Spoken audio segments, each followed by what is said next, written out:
Hello friends, मैं हूं मनोरंजन एंड आप देख रहे हैं art education and learning with मनोरंजन। आज है 17 जुलाई 2021 और 17 जुलाई 2021 का करंट अफेयर में आपके सामने रख रहा हूं। तो let's welcome 17 July 2021। Please like share and comment my video and subscribe my channel for better education. हाल ही में मंडुआडीह रेलवे स्टेशन का नाम बदलकर कौन सा नाम रखा गया है? उसका सही आंसर होगा Banaras railway station. Banaras railway station, the Manduadih railway station has been finally renamed as Banaras by the north western railway. ये नॉर्थ ईस्टर्न रेलवे द्वारा ये नाम बदला गया है।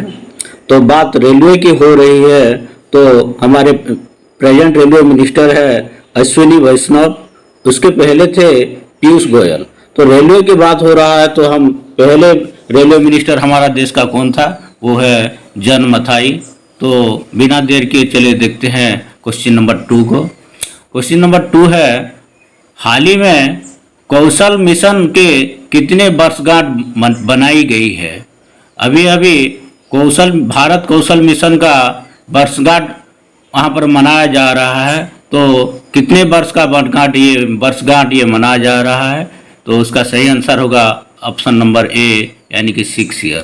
6 ईयर विश्व युवा कौशल दिवस 2021 और skill India mission world youth skill day 2021 एक ही साथ मनाई जा रहा है 15 जुलाई को, और ये 6 ईयर वर्षगांठ है। तो आप कृपया नोट कीजिए अपने लिए। मैं हर दिन की तरह आज भी बोलूँगा, आप सुबह उठने के बाद कुछ ना कुछ टारगेट बनाइए आपके लिए, और टारगेट अचीव करने के लिए पूरा आप कोशिश कीजिए। और शाम को आप थोड़ा इवैल्यूएट कीजिए अपने आप को कि आप कितने प्रतिशत अपना टारगेट को पूरा किए। तो क्वेश्चन नंबर 3 को देखते हैं। इजराइल में दूतावास खोलने वाला पहला खाड़ी देश कौन बना है?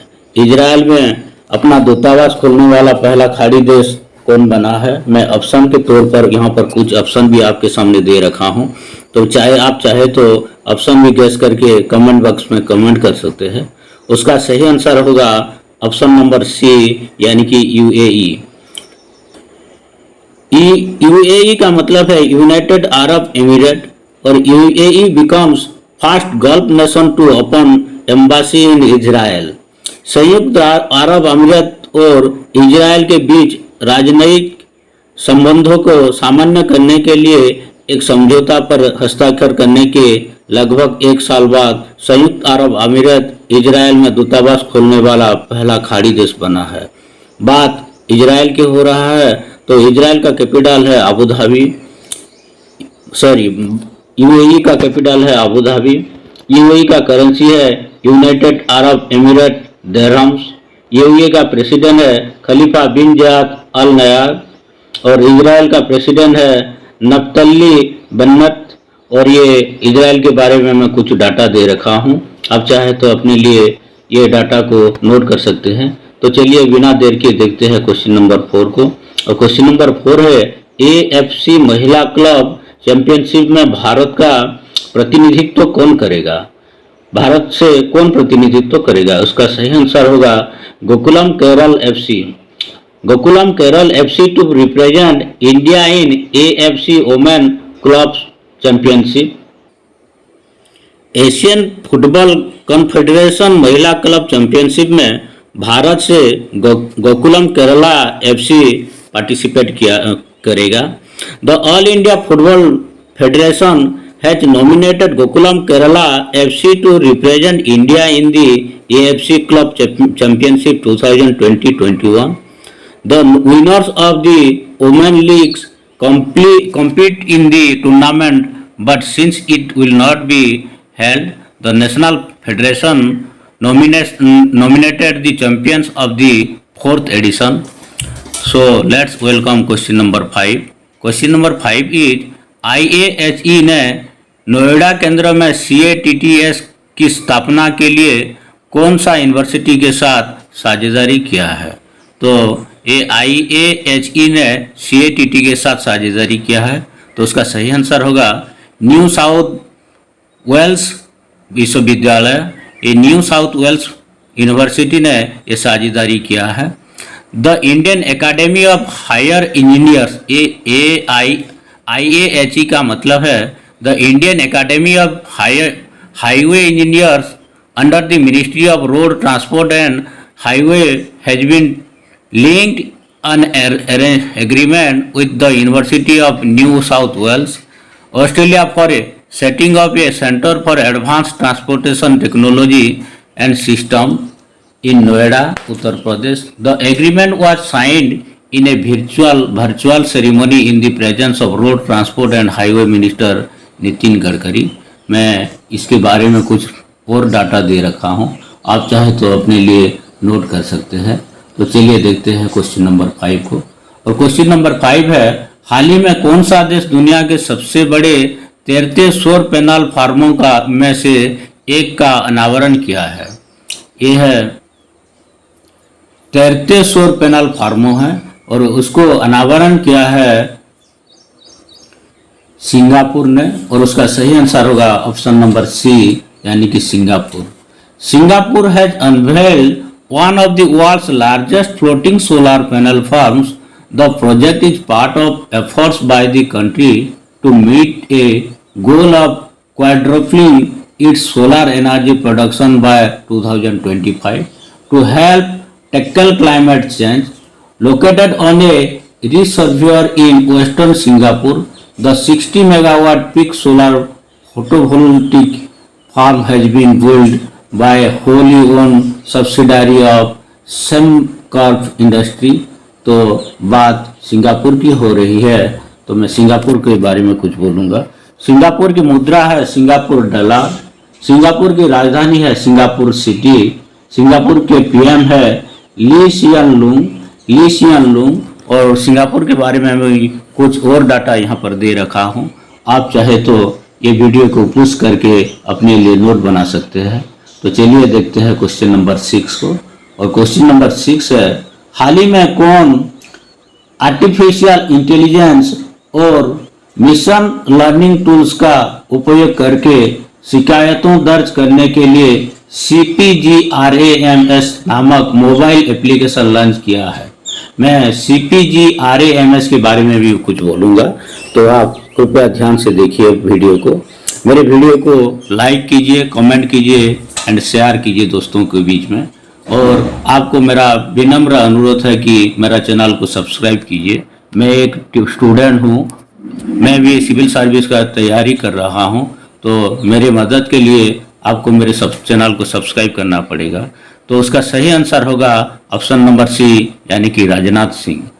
रक्षा मंत्री राजनाथ सिंह ने आर्टिफिशियल इंटेलिजेंस और मशीन लर्निंग टूल्स का उपयोग करके शिकायतों दर्ज करने के लिए CPGRAMS नामक एक मोबाइल एप्लीकेशन लॉन्च किया है। रक्षा मंत्री को बताया गया है कि आर्टिफिशियल इंटेलिजेंस पावर्ड एप्लीकेशन लोगों की शिकायतों को स्वचालित रूप से संभाल लेगा और उनका विश्लेषण करेगा एवं मानवीय हस्तक्षेप को कम करेगा, समय बचाएगा और उनके निपटना के में अधिक पारदर्शिता लगाएगा। तो ये था ये एप्लीकेशन के बारे में, आप चाहे तो ये एप्लीकेशन को अपने लिए नोट कर सकते हैं। तो देखते हैं क्वेश्चन नंबर 7 को। क्वेश्चन नंबर 7 है, हाल ही में कौन सा देश शुरू किया दुनिया के पहले वाणिज्यिक छोटे मॉड्यूलर रिएक्टर का निर्माण? ये छोटे मॉड्यूलर रिएक्टर का निर्माण कौन सा देश किया है? ऑप्शन में दे रखा हूँ और उसका सही आंसर होगा ऑप्शन नंबर सी यानी कि China. China has officially begun the construction of the world's first commercial modular small reactor Linglong 1 at the Changjiang nuclear power plant in the countries Hainan province में। The project is based on China National Nuclear Corporation. China Nuclear ये corporation का full form half form मैं यहाँ पर दे रखा हूँ। तो बात चीन की हो रही है, तो चीन की कैपिटल है बीजिंग, चीन की मुद्रा है रेनमिनबी, चीन के राष्ट्रपति है शी जिनपिंग। और हम देखते हैं क्वेश्चन नंबर 8 को। क्वेश्चन नंबर 8 है, राष्ट्रीय पुरस्कार विजेता अभिनेत्री सुरेखा सिकरी का निधन हुआ है। उसके बारे में मैं कुछ डाटा यहाँ पर दे रखा हूँ। ये राष्ट्रीय पुरस्कार विजेता अभिनेत्री है, इसीलिए उसका नाम न्यूज में रहा है, इसीलिए मैं वही क्वेश्चन को भी आज की करंट अफेयर के बीच में लाया हूँ।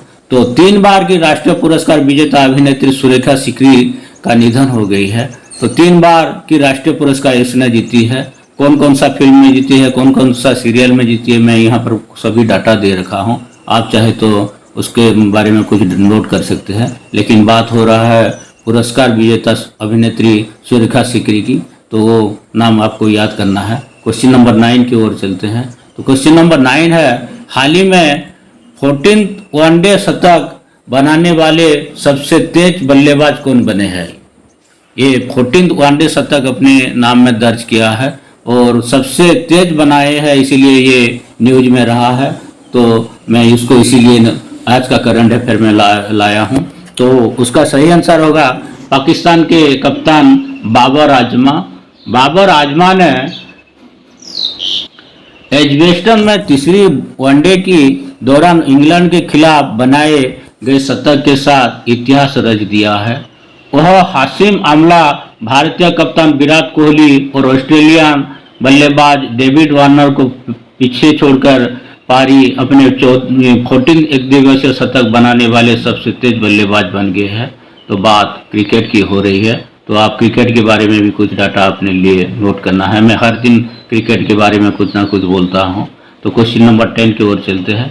क्वेश्चन नंबर 10 है, हाल ही में केंद्र कैबिनेट ने डियरनेस अलाउंस यानी कि डीए और महंगाई राहत को 17 से बढ़ाकर कितने प्रतिशत करने की मंजूरी दी है? ये केंद्र कर्मचारी के लिए ये क्वेश्चन आया है। तो अभी अभी उन लोगों का डीए था 17% और उसको केंद्र कैबिनेट ने बढ़ाकर कितने प्रतिशत किया है, उसका सही आंसर मैंने वहाँ पर दे रखा हूँ। तो उसका सही आंसर होगा 28%। प्रधानमंत्री नरेंद्र मोदी की अध्यक्षता में केंद्रीय मंत्रिमंडल ने केंद्र सरकार के कर्मचारियों के महंगाई भत्ते और पेंशन भोगियों के लिए महंगाई राहत को बढ़ाकर 28% करने के लिए मंजूरी दे दी है। यह वृद्धि मूल वेतन पेंशन के मौजूदा 17% की दर से 11% की वृद्धि दर्शाती है। तो ये था आज का अंतिम सवाल, अंतिम करंट अफेयर का न्यूज। मैं हर न्यूज ये चैनल में लाता हूँ क्योंकि ये न्यूज अपने तौर पर ये बहुत इम्पोर्टेंट है और एग्जाम के तौर पर इसको आपको नोट करना है, मुझे भी नोट करना है। सो आज का क्वेश्चन मैं आपको पूछ कर ये वीडियो को समाप्त करूँगा। आज का क्वेश्चन है, हाल ही में नए शिक्षा मंत्री कौन नियुक्त हुए हैं? हाल ही में मंत्रिमंडल में बढ़ोतरी हुआ है, ये संप्रसारण किया गया है, तो उसमें कौन सा नए शिक्षा मंत्री नियुक्त हुए हैं? आपको कमेंट बॉक्स में कमेंट करके बताना है। Thanks for reading the PDF. मैं पीडीएफ भी वीडियो लिंक डिस्क्रिप्शन बॉक्स में दे रखा हूँ आपके लिए, और आप चाहे तो डिस्क्रिप्शन बॉक्स में जाकर अपने लिए पीडीएफ डाउनलोड कर सकते हैं। Thanks for reading the PDF, thanks for watching my video. Please like, share and comment the video and don't forget to subscribe my channel Art Education and Learning with Manoranjan. Thank you. Goodbye.